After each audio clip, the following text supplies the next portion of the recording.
নমস্কার বন্ধুরা, সকলকে স্বাগত জানাচ্ছি। আশা করছি সবাই ভালো আছেন। আজকে আমি আবারও একটি স্বাস্থ্যকর নিরামিষ জলখাবারের রেসিপি নিয়ে চলে এসেছি। আজকে বানাচ্ছি পালং শাকের সুস্বাদু নিরামিষ পরোটা। রেসিপি ভালো লাগলে ভিডিওটাকে লাইক আর শেয়ার করতে ভুলবেন না। এই রেসিপিটা তৈরি করার জন্য আমি এখানে 1 আটি পালং শাক 3-4 বার জল পাল্টে ভালো করে ধুয়ে নিয়েছি। এখন ধুয়ে নেওয়ার পর জলটা ঝরিয়ে নিয়ে পালং শাকগুলোকে আমি এইভাবে কেটে নিচ্ছি। খুব বেশি মিহি করে কাটার দরকার নেই, কারণ কেটে নেওয়ার পর এই পালং শাকটা আমরা বেটে নেব। তো এইভাবে একটু বড় বড় করে কেটে নিলেও চলবে।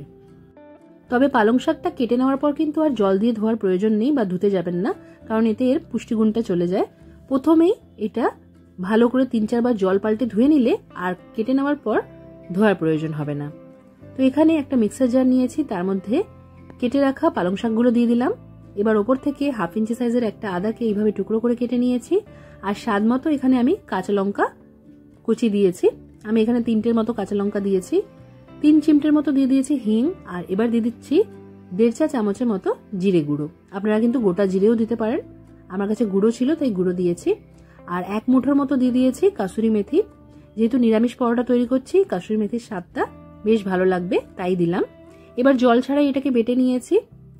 এবার আমরা একটা ডো রেডি করব। তার জন্য একটা বড় থালার মধ্যে নিয়ে নিলাম 1 কাপ আটা। আমি আটা দিয়ে পরোটা তৈরি করছি, আপনারা ময়দা দিয়েও তৈরি করতে পারেন। ওপর থেকে 1/2 চা চামচের মতো দিয়ে দিয়েছি নুন, আর 1/2 চা চামচ দিয়ে দিলাম চিনি। এবার এর মধ্যে অল্প একটু জোয়ান দিয়ে দেবো। জোয়ানটা দিলে এই পরোটা খেলে আর অম্বল হবে না।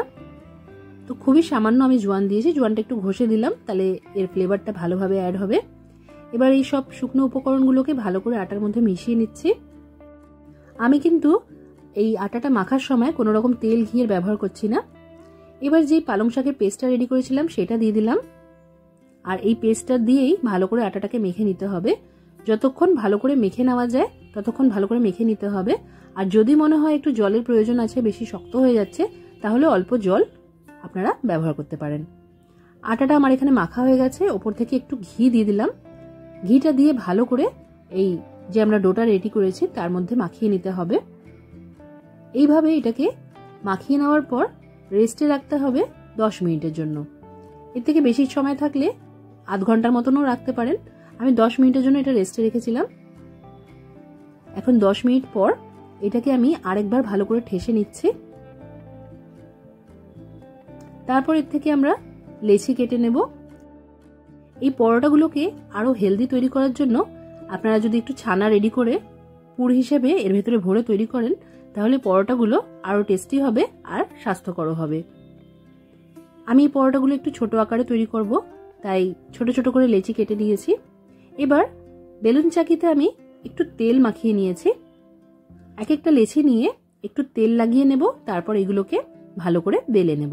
প্রথমে গোল করে বেলে নিচ্ছি, তারপর আমি তিকোণ আকারে এগুলোকে বেলে নেব। আপনারা যেরকম পরোটা খেতে ভালোবাসেন, চৌকো আকারে বা তিকোণ শেপের, সেইভাবেই এগুলোকে তৈরি করে নেবেন। প্রত্যেকটা পরোটা এইভাবে বেলে নিচ্ছি।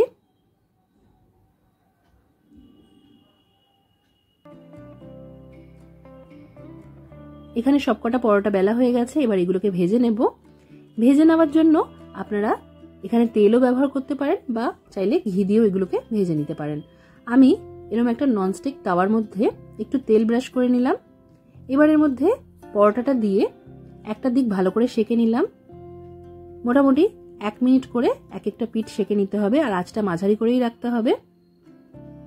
এবার এগুলোকে ভাজার জন্য আমি এইভাবে একটু তেল ব্রাশ করে নিচ্ছি। আপনারা চাইলে 1 চা চামচ করে ঘি দিয়েও এগুলোকে ভেজে নিতে পারেন। একটু কম তেল বা ঘি ব্যবহার করছি এগুলোকে একটু হেলদি ভাবে তৈরি করার জন্য। বেশি তেল দিয়ে ভাজলে এগুলো বেশ ক্রিস্পি তৈরি হয়, তো আপনারা চাইলে বেশি করে তেল দিয়েও এগুলোকে ভেজে নিতে পারেন। পরোটাগুলো ভাজার সময় একদিকে খুন্তি দিয়ে এইভাবে চাপ দিয়ে ভাজলে পরোটাগুলো সুন্দরভাবে ফুলে উঠবে। দেখতেই পাচ্ছেন পরোটাগুলো সুন্দরভাবে ফুলে যাচ্ছে।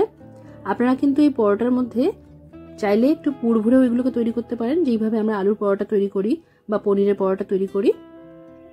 প্রত্যেকটা পরোটা আমি একইভাবে ভেজে নিচ্ছি। আর এই পরোটাগুলো তৈরি হয়ে গেলে এগুলো রায়তার সাথে বা সস দিয়ে বা চাইলে নিরামিষ আলুর দমের সাথেও সার্ভ করতে পারেন। আশা করছি আজকের এই রেসিপি আপনাদের ভালো লেগেছে। রেসিপিটা ট্রাই করবেন, কমেন্ট করে জানাতে ভুলবেন না যে কেমন লাগলো। আজকের মতো এখানেই শেষ করলাম। সবাই খুব ভালো থাকবেন আর সবাইকে খুব ভালো রাখবেন। ধন্যবাদ।